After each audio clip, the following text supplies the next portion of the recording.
What's up, guys, and thanks for tuning in to CRÜZR Radio, episode number 44. Let's get into it. What hobbies did you do when you were growing up? Oh, I was in skateboarding a little bit when I was younger. I missed it. I was right on the edge of it, and then I hunted a lot. I played golf a lot, basketball younger. Like high school years, though, it was hunting. You're a guitar player too, right? I do play guitar. When did you start playing guitar? I don't know. A long time ago.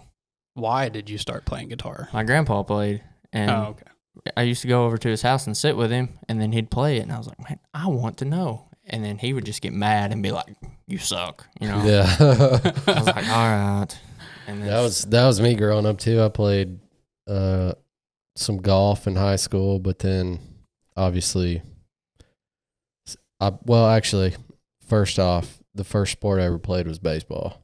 Played t-ball, coach's pitch, Little League. America's sport. You know, and then I found skateboarding, and that pretty much took over until from the time I got my first skateboard when I was 13 and skated all the way until I was like 17. I caught the 18 maybe. The minute edge of that. Like I still got CCS mail order magazines in the mail. Like that's I caught that much of it. Dude, we used to have like a huge collection of skateboard movies, like 411 Video Magazine, the Element Video, like all kinds of stuff. Girl videos, stuff like that. Yeah. I mean, that was mine and my brother's life when we were younger. I mean, we used to skate the streets till like midnight, 1 a.m. What was your favorite skateboard brand? I don't know. I had a bunch of different ones. I think I rode a lot of, like I had first ever skateboard I ever had was a Shorties, Chad Muska print.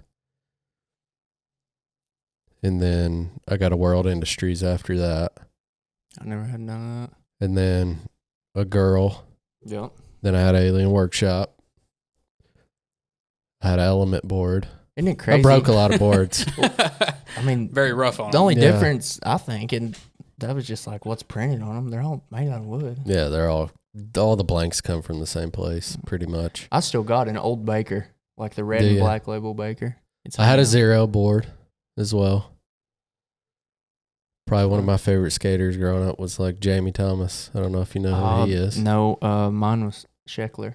Ryan Scheckler, yeah. But he was more my age. That's pretty gay, but well, that was my time. That's like one of the only names I know in the that's still active anymore. Dude, you wouldn't believe it, but like, well, you might. I don't know, but you remember Rob Deerdick? Yep. Oh yeah, yeah, dude, he was really good. Really good. Yeah, I believe it. Pretty sure he still is. Yeah, he is. He owns DC shoes, right? Or DC? He started it, didn't he? He's the founder. He wasn't the founder. He was just a writer at one point in time. Then he bought in, and then now I think he owns the whole thing. Nice. I don't know. Isn't I haven't ridiculousness still a thing? I have no idea. Dude, I remember. That show was awesome. Was it Rob and Biggie? Rob and Big. Yeah. Rob and Big. Yeah. That was it. Dude, that show was awesome. Funny. I would binge watch it. They'd have like marathons. I'd watch it for like 6 hours at a time whenever I was little. He died, didn't he? Yeah. Big died. Yeah, he died like probably 5 years ago, maybe even longer. I don't know, boys. Rest in peace. What about Then skateboarding, and then I started playing guitar about the same time. You play guitar? Yeah. Get out of here. Yeah. I play guitar. Oh, didn't? Well, I don't have a musical bone in my body, so I can play a mean triangle or some like maracas. Yeah, mine and Devin's grandpa played guitar and banjo, mandolin growing up. So, and then our Uncle Charlie, he played too. So we all, we come from a music family. My mom plays mandolin a little bit. I know your brother plays drums or something, right? Yeah. Yeah, I mean, he's decent at drums. We're just going to start the CRÜZR band. Yeah, dude. 3 guitars and a drummer. Yeah. Hunter wants to start one so bad. He can't even. You're recording, right? Yeah. Okay, good. Yeah, we're going to use this. Hunter wants to start a band so bad he can't even stand it. No, you need to. Wes plays guitar too. Really? Plays metal. Nobody plays bass? Hunter wants to get a bass. I've got a bass at home. Yeah, you need to let him borrow it so we can. It never gets played. It's too dumb for me. Yeah. Don't ask me to do anything. Anyway, let's get on to. You can be our media guy. Hunting here. That's fine. What about it? Killed anything yet? I killed a doe opening day, 10 minutes in the tree. Yeah. During Hurricane Helene. That was nasty, wasn't it? It was. We didn't get it as bad as some got it. For sure. Thankfully. But yeah, killed a doe opening day. Could have shot another doe. And, you know, I've had a couple deer under me. Oh. But walking in the other night, I texted you. Yeah. We got a cold front right now. By the time you hear this, it'll be 3 weeks from this cold front. But it's October, what is today, 16th? 16th, yeah. Okay, so that came in on the 14th, that cold front? So I walked into a spot, and as I was walking in, spooked a pretty good one. Mm-hmm. He didn't blow or anything. I think he just saw me and took off, but. He probably knew you were there for a while. No, because there's like a big brush pile, and I walked around it, and like I got within like probably 40 yards of him. Oh, okay. Yeah. So. Should just give him the smack. By the time I saw him, his tail was up and gone. Yeah. Like, he was busting out. Not a chance of an opportunity. But man, I want to say this. Okay. My daggum cameras, I don't have jack squat. Dude, I don't either. Like, and I've been thinking about it. Like, there should be movement. And I'm sure there is, but I think they've all went to acorns. Yeah, I think acorns are. I know, like I went out on the lease the other day, and there's a ton of persimmon trees on that lease. And I got to scouting around, and you could see where the ground was tore up under all the persimmon trees. But yeah, I think they've moved to acorns. There's one of my cameras is dead in like a prime, like a wide acorn flat. Like I need to get back out there and put some batteries in it and check, because that's where all the bucks come in at. But yeah, something's changed. I mean, I know they're coming off their summer patterns, but. No, they've been off those, dude. My stuff is like went dark. Yeah. Dark. A couple weeks ago, a week and a half ago, I had some bucks fighting on camera. Sparring around, and I've seen some fresh rubs. Yep, that's what I was about to say. I've seen some rubs. Walking to my tree stand last week, we couldn't step on a scrape. I mean, they were everywhere. Really? Oh, yeah. I haven't found any scrapes yet, but I've not hunted that much, honestly. Well, I think I've overhunted one spot.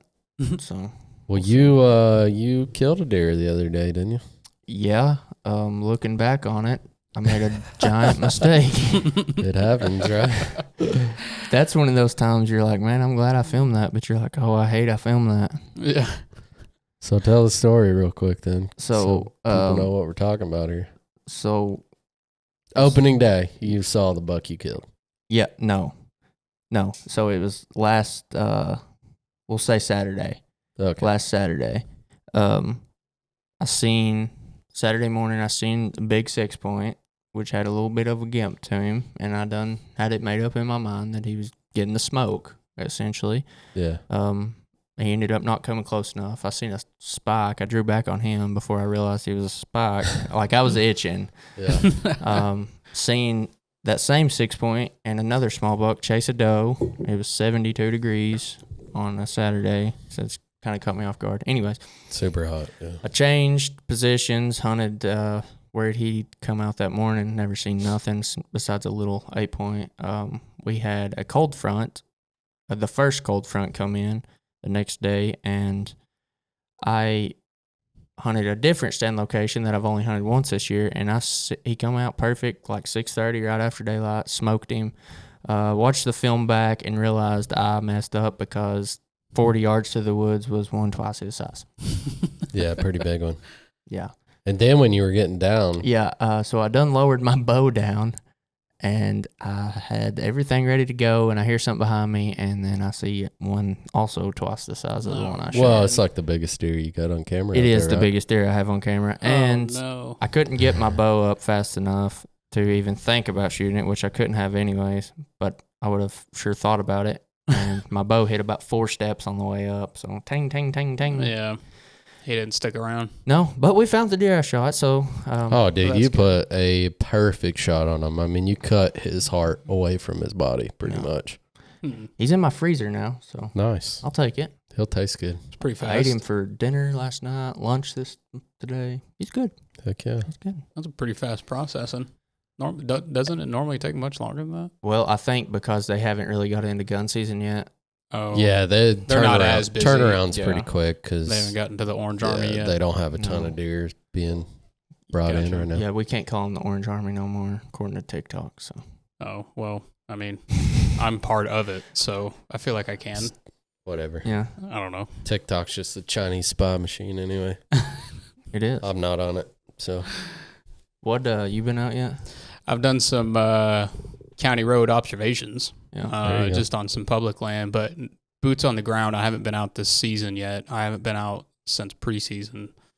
My truck's currently broke down, so I'm getting that replaced or some front end stuff replaced before I go and hit stuff hard because can't really take an Altima out in the woods. Sure you can. Yeah, I'm sure. There is a few spots. That's an excuse. There is a few spots that I've got pinged that I could easily go and take, but it's a little difficult having to borrow a vehicle and plan that around when it's available. And I got a buddy that killed a big deer last year in Kansas, and he drove an Altima all the way to Kansas. Nice. Okay, he got good gas mileage. He did. He said nobody bothered him. Everybody thought he wasn't hunting. He parked that thing right off the side of the road. That's funny. That's smart. Yeah, it's not a bad idea. Well, I mean, yeah, but what do you do to pack it? Like, what do you do to drive it home? Just throw it on the... You bring plenty of trash bags, and you quarter that thing up right there. I just put it in the trunk? Yep. Or just strapped to the hood like a redneck. Yeah. I've got that 03 Tahoe, son. She's had hogs on it. I throw deer in the back of it and the carpet. I don't even care. I bet that thing smells good. It does now. I mean, I shampoo the carpets once a year. Oh. Did they change regulations or something like that? Because didn't it used to be a norm where people would strap their deer like onto the hood of their car or like the top of their truck or roof rack? 50s. That was a regulation. Why do you think it changed? Was there a regulation? Because people drive pickup trucks now. Well, I think that and trucks cost a lot more now. I mean, you don't want a deer dripping blood down the hood of your $80,000 truck. Oh, yeah. Oh. Sure. Maybe. I don't know. You're willing to try it. Not on my truck. Not on my truck. I'll do it on the Ranger. There you go. Mine would get stained. Yeah, I mean, whatever. But the outer shell of my Rangers and pristine condition. I was gonna say disarray or disarray. I mean, but yeah, that was the same time though. People could pack gun racks in their back windows, probably too. At the same time, I feel like you'd get a lot of really strange looks nowadays. Yeah. Dude, I remember when I first. So the high school I went to was a 7th through 12th. And when I got in 7th grade, there was still a smoking section at my school. What? Yeah. Absolutely, yeah. There was a smoking section. People could come outside. There were those tall ashtray things. And like designated for students. Designated smoking area for students. What the heck? Obviously, they had to be 18, but... Sure. Yeah. No, we have. They all That's wild, ain't it? I've never even... I didn't even know that was a thing. No. Oh, yeah. You never heard that song, Smoking in the Boys Room? No. What? What? Well, that's legit. I didn't know they had that late in life. You guys are young, so... Yeah, I don't... Not that much. It's going over my head. What about the rut? When you think it's going to hit? They're already getting frisky now. Like I said, I mean, it's been a little bit, but I had some deer sparring on camera. They're making scrapes and rubs, and I mean, the cold front that just came through probably had them frisky. Mm-hmm. You know, I've seen some chasing on camera. As cold as it is this week, I think it's going to time out where the last week of this month is going to be like, last week in October is going to be money. Halloween here is always a good day. For sure. I feel like Halloween through the first couple weeks of November is like prime time. Man, Tennessee's weird. I feel like we have 2 ruts. Yeah. I've heard that a lot. Yeah. I mean, it comes in late October and then again in late November, early December. Like they'll they'll rut a little bit, and then they'll rut again. Yeah, it's not all of them are. Do you think that's even happening on the same piece of property, having 2 ruts? Or do you think it's more... dude. I think what happens is the does come in estrus like at different times. Like you'll have one come in early. Mm-hmm. There'll be a rut fest, and then another one will come in, another one, it staggers. Yeah. Like, and you can tell that based off of just the fawns that are born. Like some are born in the spring. Right. And some are born in the summer. I mean, or like, shoot, I've got... On one property, I've got a doe that still has a fawn. And that fawn is just now losing its spots. Oh, wow. Yeah. Have you seen? So they'll rut. I mean, they can rut all the way here. They can rut all the way up into February. Yeah, I've seen it. So.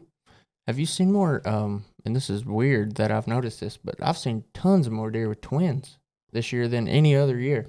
Yeah, I had a picture of a doe the other day with twins. I've got 2 separate mamas with twins on camera. They get the pass, though, Yeah. Well, I told you. I sent you that picture, and he's like, shoot her. I was like, no, she got twins. Well, she didn't have twins in the picture. They're chilling out. I said kill her. But I made the loop back during the summer, just the kind of public loop right there close to where I hunt, and I seen, no joke, 8 different deer with twins. Whoa. Like, at that point, I was like, man, that's weird. It's kind of an anomaly. Mm-hmm. I wonder why that is, you think? Kind of like humans, it just happens? Or I don't know. Something in the water, I guess. I don't know, man. Do you think... Sometimes you have twins, sometimes you have singles. Who knows? Sometimes you do. Do you think the mamas are... Sometimes maybe good. Sometimes. Maybe. You think the mamas are capable of taking care of too? Oh, yeah. Yeah. Seen it many times. Yeah. I'm just curious, maybe if... Here I am dealing with people trespassing on the daggum. Is that the same place you had the last guy? That's the same people I kicked out. Oh, you just got the notification? No, this was on the 14th. I just got some... Well, he's talking about cameras being black. I had some does come through. You just had to start talking about it. Yeah. They was there this morning at 6:44, and I wasn't. I wouldn't have shot them this morning, though. It was too chilly. Too chilly? Yeah. Perfect. Not to shoot does. I mean, when it's 30 degrees outside, I'm buck hunting. When it's warm, I'm doe smacking. What about that bighorn sheep? Did y'all hear about all that? That guy was trying to manipulate it? Oh, that guy that manipulate. Yeah. He was manipulating the genes, and he crossbred. What was it? A bighorn mountain goat.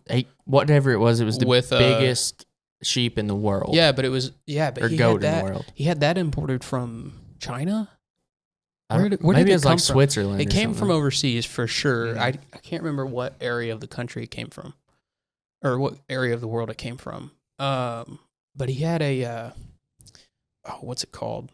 I don't know. When a mammal is still in the womb. Embryo. An embryo. Yeah.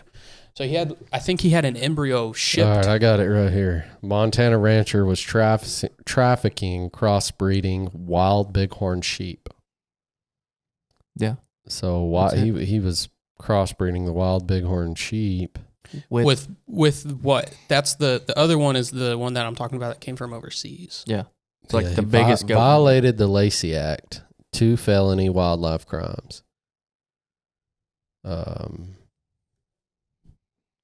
He was trying to create giant sheep hybrids. Yeah. With an aim to sell the species to captive hunting facilities. Yeah. I think he was going to call it like the King Mount or King the Mountain of Montana or something. Mountain King Goat or something like that. But the violation of the Lacey Act, I'm pretty sure came into play from where he imported the embryo here, because the goat that the world's largest goat, I can't remember. So he imported. He brought parts of the largest sheep in the world, Marco Polo. That's Argali sheep from Kyrgyzstan into the United States without declaring the importation. Yeah, so that's where the violation of the Lacey Act comes in, right? They can weigh more than 300 pounds with horns. Yeah. that span 5 feet. Yeah, they're huge. Could you imagine seeing those? It's like a Texas Longhorn. Accidentally got loose in Montana. People would be going crazy. Oh my god, Dude, this is just some rancher out in Montana. He said he sent genetic material from the argali parts to the lab to create cloned embryos, then implanted the embryos in ewes on his ranch, resulting in a single pure genetic male Marco Polo argali that he named Montana Mountain King. Nuts. That's crazy. I would like to kill one of those. I mean, Oh yeah. if that could be done legally, that'd be cool. Can you hunt the Marco Polo goat? I'm sure you can. Yeah, I'm sure you can. That's what I want to know. I don't think they're like endangered or anything. I'm pretty sure they're pretty booming. That would be interesting. Where did it say it came from? Kyrgyzstan? Kurdistan? Native of Kurdistan. Where's that? Isn't that where? That's a Russian thing, right? I feel like close it is. I think it is. Yeah. I think that's Dagestan and Kyrgyzstan, and I think that's an Eastern. You know, if that Russian. thing's anywhere near Dagestan, it's a bad dude. It can wrestle, can it? Yeah, you can fight. Be a good goat. Yeah. I don't know. I mean, the pictures of the thing were insane. When it was crossbred with the bighorn sheep. I didn't even know that natively it could grow. Was it 5 feet in total length or 5 foot on one side? I'm about to pull up. Oh my gosh. Y'all see this? Is that a Marco Polo? Yes. Oh my. That's wild, dude. That's a big sheep. Sheep shouldn't get that big, dude. That's definitely a Russian sheep. This says Asian Mountain Outfitters. You can kill it there. I wonder if it must be on the western coast of Russia then? Dagestan. I don't know. That's western portion. I thought that was pretty much uninhabitable. Well, there it's... Well, isn't like northern Russia where like all the big bears, like Siberia and all these like mythical animals live? Yeah, because I'm pretty sure, I could be wrong here, so don't quote me here, but I'm pretty sure there's like 70 or 60 to 70% of Russia that's just completely uninhabitable by humans. I think you're right. Because of the condition. Yeah, it's like it's a tundra. Yeah. Mm-hmm. And that's what you're talking about is where all those animals live is, just a bunch of pretty much mythical. Hey, this says they live in the Pamir Mountains, also known as the roof of the world, which spans Afghanistan, Pakistan, Dagestan, and all these stands, and China. International hunters can only legally hunt them in Kyrgyzstan and Dagestan. So Kyrgyzstan, yeah. Huh. The roof of the world. So right now, they're currently dang near cool a battleground. So it's probably not a good time to hunt them. Yeah, I wouldn't go there. Yeah, I would not. Yeah, I'm good. While we're talking about that, this morning, C.J. Alexander pleaded guilty to all his charges. Oh, with his buck? With the Alexander buck. Yeah. The story on that's just crazy. So, I mean, we all knew he didn't kill it legally. Right. There's just too many red flags there. Yeah. I mean, it's just a shame, dude, because that is a massive deer. And, for some skeezy lowlife like him to kill it, it's unfortunate. This says he was indicted on 23 criminal charges for allegedly poaching the buck, which also is in the running for the third largest all-time typical whitetail in Boone and Crockett history. And he pled guilty to 14 criminal charges for poaching of the biggest whitetail buck in Ohio history and fabricating an elaborate story to cover it up. Yeah. Well, man, it's a lot. Good on the justice system and the wildlife officers. Stuff like that. Bringing truth to people light that there. don't know give hunters terrible name. Yeah. I mean, well, poachers in general give hunters bad names. And we kind of talked about this the other day with the TWRA guys, but poaching has really upped its ante.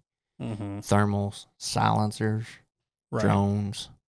A lot more to get away with. Technology makes it easier. Yeah. Used to, somebody burned a field down, you can see it 3 miles away, 4 miles away. Now it's all that truck stopped for 5 seconds, they're good, you know. Right. It's wild. It is. Yeah, I think it'll only get worse. It's unfortunate. Yeah, I think you're right. I think it is only going to get worse. Well, I don't know. I mean, I feel like there's a lot of people trying to make noise about it and do the right thing. And cases like this where people get caught, that's a big deterrent. Y'all know anybody with a thermal drone? Yeah. I only know some deer surveillance on my at least. you know him too. Yeah, I do. I know who you're talking about. Yeah. We've ran into a few guys at trade shows that had like deer recovery. There's a local guy businesses that'll hook you right up. No, I'm just kidding, dude. Not doing that. I think he actually like advertised he'll count your deer herd or something. Yeah. Back earlier in the year. I could see it would probably be pretty neat to go out before back in the spring and just get an idea. Well, yeah, before season for sure. Yeah. right. Just try to figure out how many deer are actually living on the property. Mm-hmm.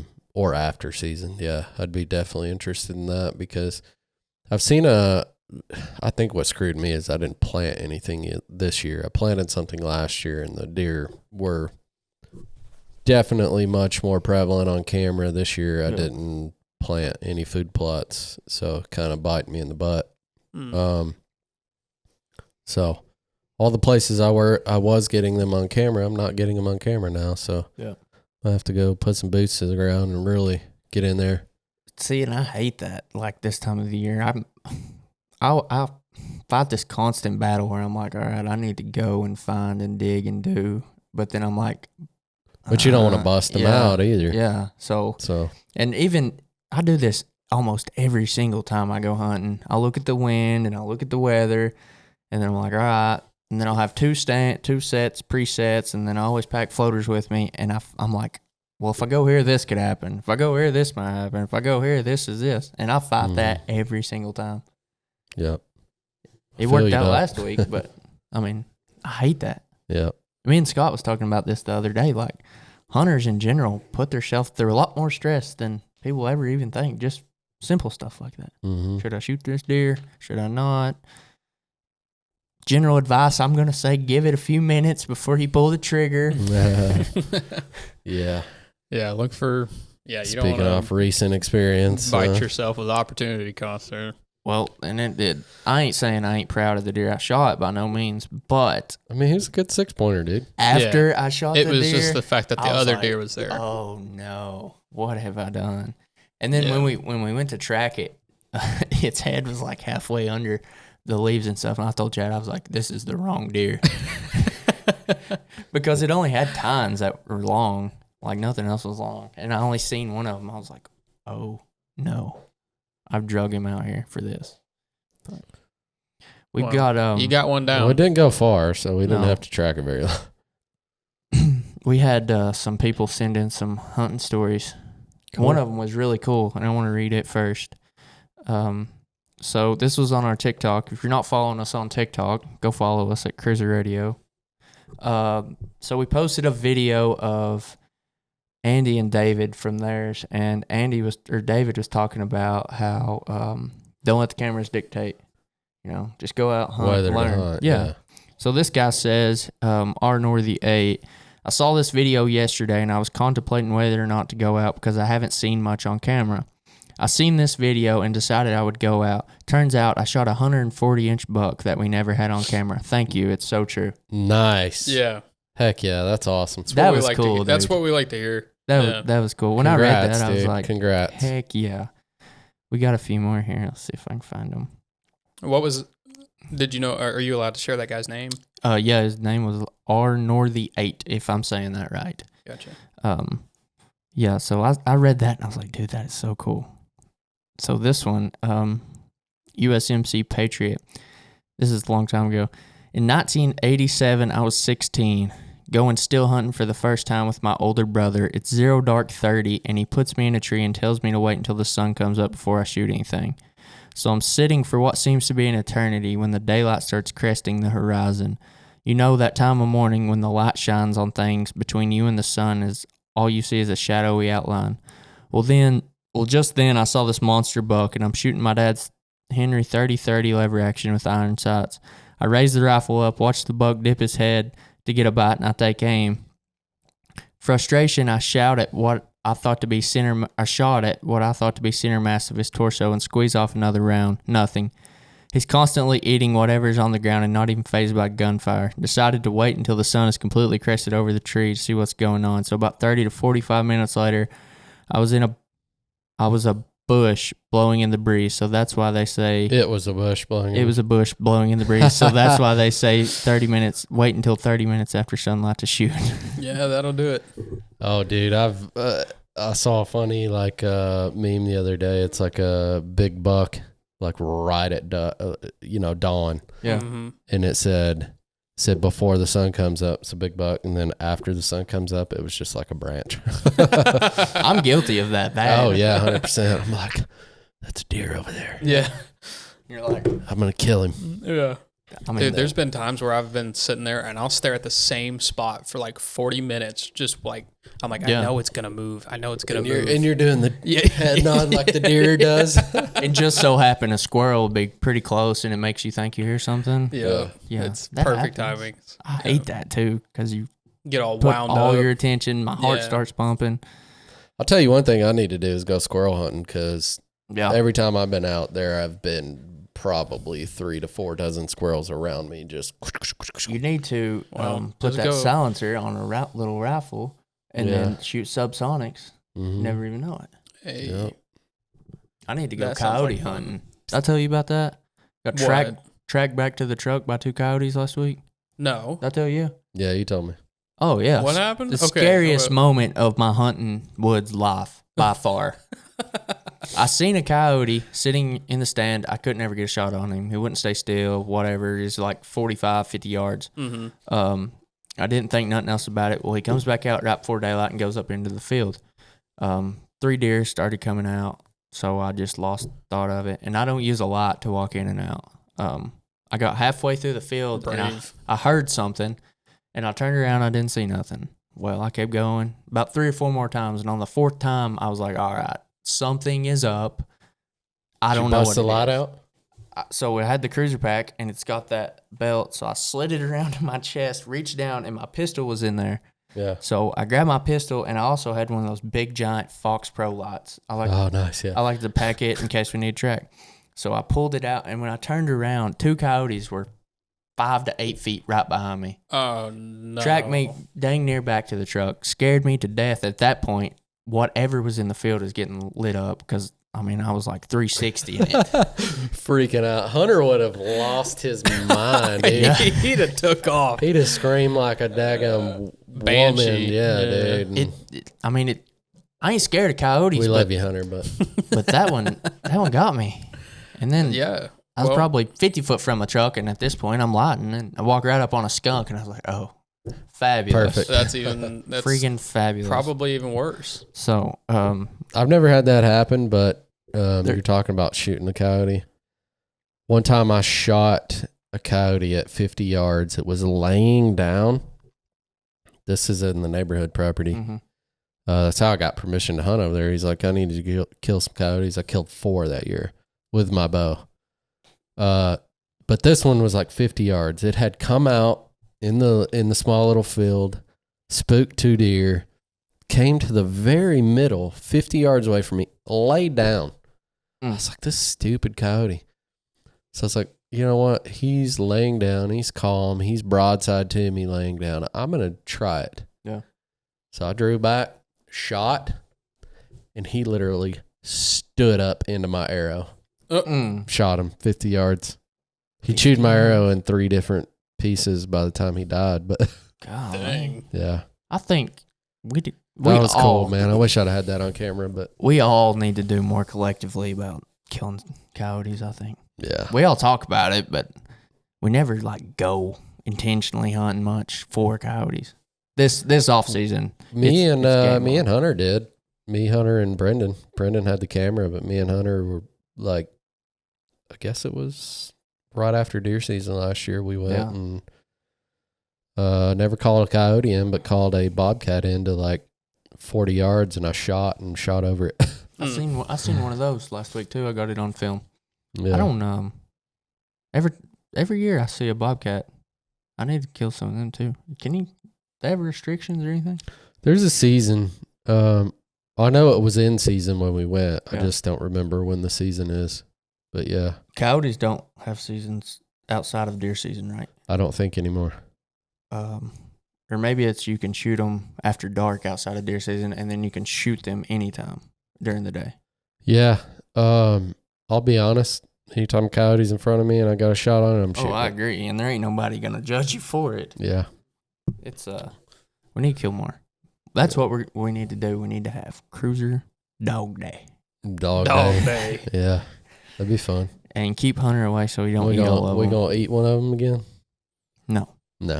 You can.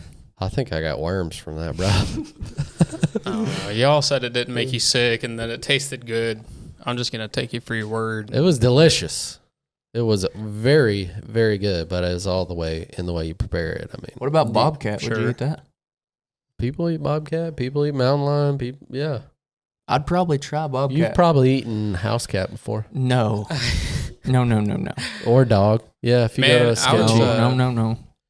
I was listening to a Mediator podcast not too long ago, and they were talking about how delicious mountain lion meat is. Yeah, I've heard that too. I would love to give that a shot. Where would be the closest place you'd go to do a mountain lion hunt? Montana. For us. Arizona. Out west. Yeah, out west is about the only place you can go kill them legally. They're super expensive, the hunts for them are. Yeah. Like, I know a guy that paid like $7,000 to $8,000 and didn't even kill one. Yeah. Oh, yikes. Yeah. Maybe was that with dogs and like treeing them? And, it was on public land too. Yeah. It was crazy. Maybe I'll wait. When I lived in Oregon, we were out on the line working one day, and we were driving back and forth. Like my dad was the boss there, and I was in the truck with him. We were driving back and forth, and we saw a mountain lion over a fresh mule deer kill. Dude, those things are scary. Yeah. They're huge. Have you seen that video on Facebook? Don't they get up to like almost 200 pounds? Probably.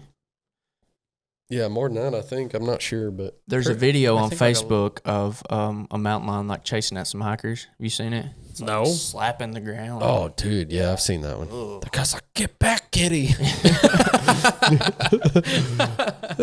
I would have done. I mean, like, what do you? I don't know.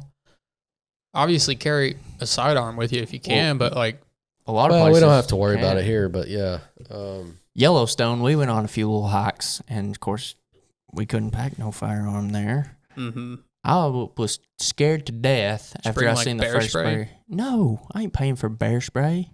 What's it cost? Like $30? It depends on where you buy it, but if you buy it in one of their gift shops, you're paying north of $50 for it. But we seen more signs that said aggressive moose in the area than anything. Aggressive moose? Or not moose. Yeah, moose.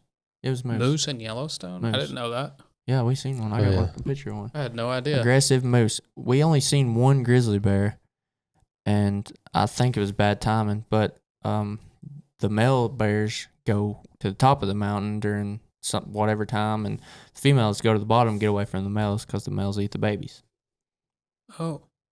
It's interesting. If you ain't ever been to Yellowstone and you're a hunter, you should go. I haven't. I mean, you see giant elk just chilling on the side of the road. I've seen enough buffalo I care to see in my lifetime. If you want to look at a buffalo, just go to the buffalo. You got your phone, Michael? Yeah. Turn your AirDrop on. I'm going to share that mountain lion video with you. You can watch it after this. He's like, "Oh, kitty. Get back, kitty." What's scary about it is just the way it's running. Well, I think it had pretty sure it had. Yeah, it says cougar encounter in Utah. Mountain lion stalks me for 6 minutes. Nah, man. Longest 6 minutes in his life, I'm sure. For sure. 6 minutes. First comment, this guy did a smart thing. Never stop recording when in dangerous situations like this. Yeah, the cameraman always lives. It's one of my favorite memes right now. I love a good keyboard warrior. No, I would absolutely not. I don't know. I mean, I don't know. There's so many different, like special hunts that I'd like to go on. I don't know if I'll ever get the opportunity to do all of them, but I'll definitely. What's number one on your list? That's a good question. Probably just. There's the thumbnail. Wow. Okay. Yeah. Yikes. Scary. Anyway, go ahead. Probably just an elk hunt for now. That's me. It seems like the most interesting to me, as well as like the easiest to get into in comparison to all the other types of hunts that I want to do. Yeah. Like I was talking to you the other day about wanting to go on a bear hunt. Yeah. I was actually just looking that up. I want to go to Argentina and duck hunt. Oh, I know a boy that's going this year. Don't they like block the skies? That's what I've told. They like. Apparently, there's no limit down there. You just freaking whack and stack them. Have you seen the Mexico dove hunts? Mm-hmm. It's like the same way. Yeah, that'd be fun too. Yeah, that's nuts. I don't know. It's like because I've seen clips where like they'll literally block out the sun. There's so many. Yeah. Gosh, that'd be so fun. That'd be wild. I wouldn't believe it was ducks. When I went to Reelfoot this past year, January or whatever, it was right before we got all that snow. Mm-hmm. Dude, there were like, which I mean, this isn't a ton of ducks, but like there were like 3,000 or 4,000 ducks on the water, like right in front of our blind before daylight. Oh my gosh. And out there, I mean, the blinds are like right out in the middle of the lake. Yeah.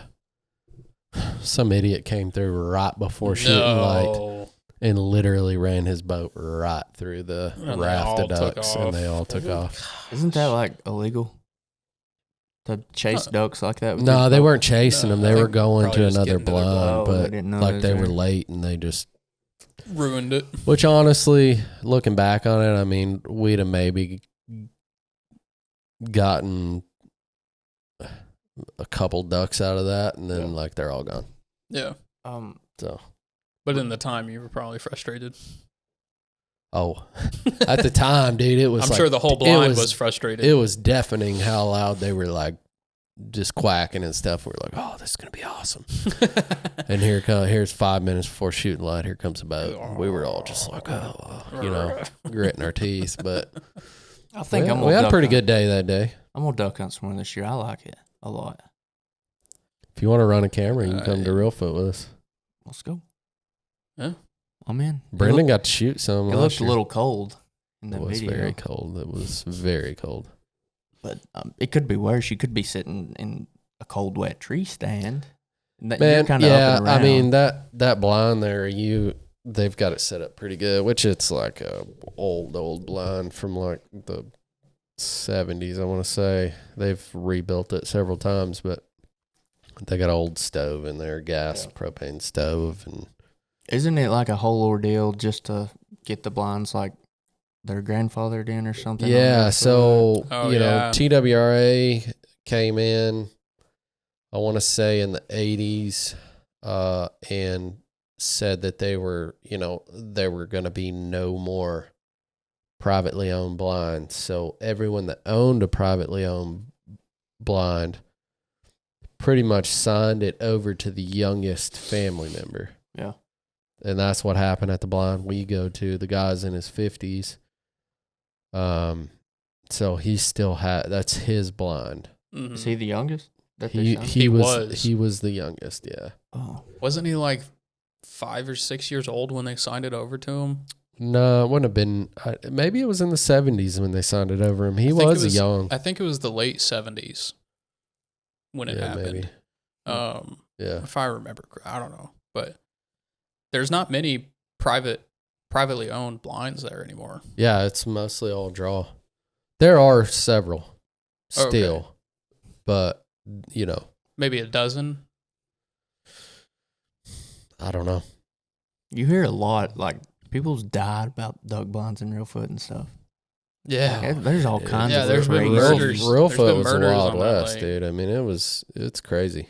Why didn't everybody just like go over to Arkansas, chill out a little bit? Everybody goes to Arkansas. I mean, I'll tell you, dude, the place to go, which in my opinion would be Illinois. Really? Yes. When me and Chandler were up there deer hunting, dude, we sat, I think it was the second to last day. We sat and we're close to the Mississippi. And right across the street was some public land, and which butted up to the Mississippi River. And we were sitting there, dude. And I'm not even kidding. 60,000 ducks flew over us. Insane, dude. Insane. Gosh. Like all evening, it was like, wah, wah, wah, like mallards, wood ducks, like everything you can think of. Gosh. Nonstop, just flying. And we came out that evening, and somebody had like a private field, flooded cornfield. Mm-hmm. Wasn't very big. It was like half an acre, maybe even less than that. No, it was about a half acre flooded cornfield. And they had, like, when we were pulling up and scouting the spot, it was like mid-morning, and you could see that they were coming out of the flooded cornfield, the blind there. And, but that evening when we came out and it was dark, dude, there were so many mallards in there. Like, it was deafening how loud the feeding chuckle was. Like, it was a roar of just feeding chuckle. I've never seen more than like 15, 20 birds at a time. Yeah, I mean, you won't see that many here. We saw quite a few out there on the river. I mean, yeah. I tagged out the first hunt I ever went on. I tagged out in 30 minutes. It's fun, ain't it? Here. Yeah. Oh gosh. My buddy that took me, he's like, yeah, you're ruined. That'll never happen again. Yeah. I'm sorry. But back to bears. If anybody wants to kill a bear, we have approximately 10 days left to do it. Oh. Let's go do it. Still got them showing up or what? My camera died about a month ago. So so we're going in blind if we go, huh? Yeah, but I've got a friend that on opening day total they killed like between all of them 12 bears. Wow. Whoa. And you're only allowed one. Yeah. So 12 people killed. Yeah. So I'm gonna hit him up if y'all want to go and wait. There's a chance we could kill like a couple. Okay. I'm down. And it ends when? 10 days. 10 days. The 26th of October. But the issue with it is right now is like prime deer hunting. Yeah. Yeah. So And I'll be out of town. no, this I lied. weekend. The 25th. So 9 days. Yep. Golly. If I did it this weekend, I'd have to do it on a Sunday. I'd have to do it on Sunday if I did it this weekend. They're there. I don't know because my camera's died and I ain't been up there. The last picture I did get, it was upside down and pointed at the sky. So Might not even be hanging anymore. take it how you want. I've done got a set and sticks and a lock on and everything sitting there. Nice. I'm definitely down if we could make it work.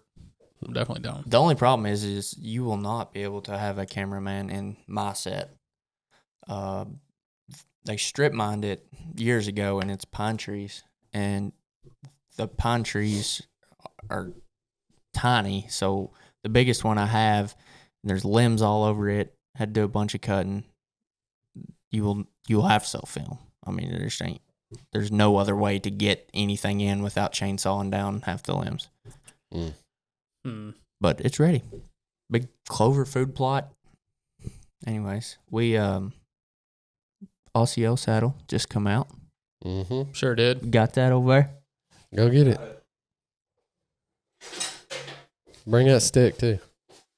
Might as well. Yeah, speaking of sticks, We'll talk about that in a minute. That's a whole conversation. But I don't know what camera. Big RCL saddle. Man, that looks good too. Yeah, it does. Golly. I love the way it looks. Yeah. If you run RCO, this fits perfect. Yeah. You just started running Osseo, right? Oh, yeah. I love it. Yeah. So I'm running Osseo this year as well. It looks really good. I love the way the camo looks in our neck of the woods. I think it blends in really, really well. And in my personal opinion, this is the best looking saddle that we have as well, as far as just overall appearance goes. But blending into the tree in your environment, it works really well. Like Andrew and I went out and did a photo shoot for this one. And just to the naked eye, I mean, it looked really good. Yeah. Just up next to the tree. Which again, like we always talk about when you're saddle hunting, you're kind of emulating a branch to some extent by leaning out from the tree versus any other style of hunting out of a tree. And when you're directly on, like when I was directly behind him, it almost seamlessly blended in with the tree bark. Mm-hmm. So I think this is going to do extremely well, especially as the leaves continue to drop and die off and change colors, and everything starts shifting to a darker tone. I think for our later season. Yep. Oh yeah, I'm pumped about it. I'm really excited. Yeah. Cool. Just in case you're skeptical, there is a website you can go to. You ever been on that? I forget what it's called, so don't ask me. You can take any camo pattern and put it up against any woods, any kind of woods, don't matter what it is, and you can see it from a deer's point of view and a human's point of view. Really? And which one blends the best. No, I did not know that existed. This Osseo Raptor pattern, I think is what it is. It blends super well according to that website. Cool. Yeah, I didn't even know that website was the thing. I'm going to have to check that out. I love it. I done killed a deer out of mine, so it works. Nice. Yeah, I haven't had the opportunity to shoot out of it yet. So now, long awaited. Yeah, by the time people hear this or listen to this podcast, these sticks will be out. So they are set to come out. What is today? Today is the 16th. Yep. Set to come out October 18th. Mm-hmm. Unfortunately, that is well into the season, which we've had a ton of issues. Not so much with the stick or the design, just manufacturing. And logistics. So we're continuing to battle that, and we will definitely continue to work on that and try to get sticks available as best we can. But we do have some, and they are going to go live. By the time you hear this, they will be live and hopefully sold out. Yeah. Who knows? By the time this episode goes live, they might be sold out. The number one asked product, I think. Yeah. When the sticks. For sure. For sure. We have a lot of customers that call in asking about them. Yeah. A lot of anticipation. It has been the largest headache and largest battle since I started this company. I mean, it is unfortunately.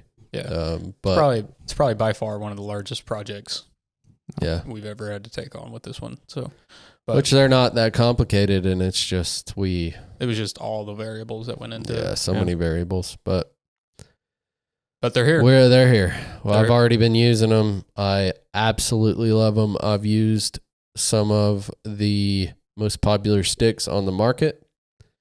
These go on the tree, in my opinion, easier.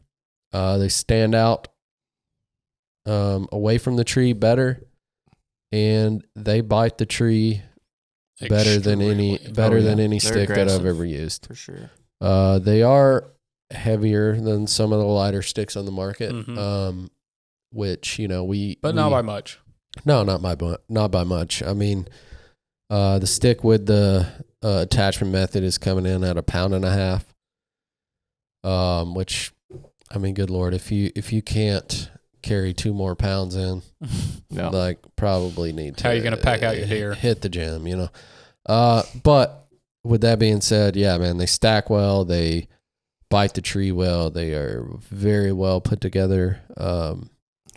Rock solid. What's the distance? Because that gets asked a lot. So they're 18 inches step to step, 20 inches overall. Have a really nice rope containment system. They are put on the tree with an AM steel. I don't know what size this is. Do you know? 5/32? No, 5/16, something like that. Yeah, AM steel rope. Has a pretty cool little just cleat. Speed cleat, whatever you want to call it. I think that's what we're calling it, speed cleat. Yeah. CRÜZR speed cleat. And these are called the Solution climbing sticks. But it's just a really simple crossover boat cleat method. You throw a 1/2 hitch in to tighten it, tighten down the tail end, and dude. Set it in the tree and you're good to go. I've been using them, man, and I've been in big trees, small trees, like they are phenomenal. Mm-hmm. So, yeah, the functionality on them is pretty flawless. I mean, they bite really well to the tree. They're very, very sturdy to climb on. And like what Chad was saying, the attachment method is super smooth and quick. Yeah. And dead silent. I mean, there's almost no way to make noise attaching it to the tree. Yeah. It's almost impossible to make noise. So what I found, climbing off other sticks, which I'm not going to name any of them, but like I set my sticks kind of far apart. Mm-hmm. And when I'm climbing on other sticks, like sometimes I'll grab the back of the tree. Sometimes I'll grab the actual stick. So when I'm climbing up and I'm grabbing that next stick up, if I grab the bottom here, sometimes competitor sticks, they want to pick up off the tree, pop away from the tree, and shift. I've never had these do that, and I've tried. So once you put them in and set them, dude, they do not shift, they do not move, they bite to the tree.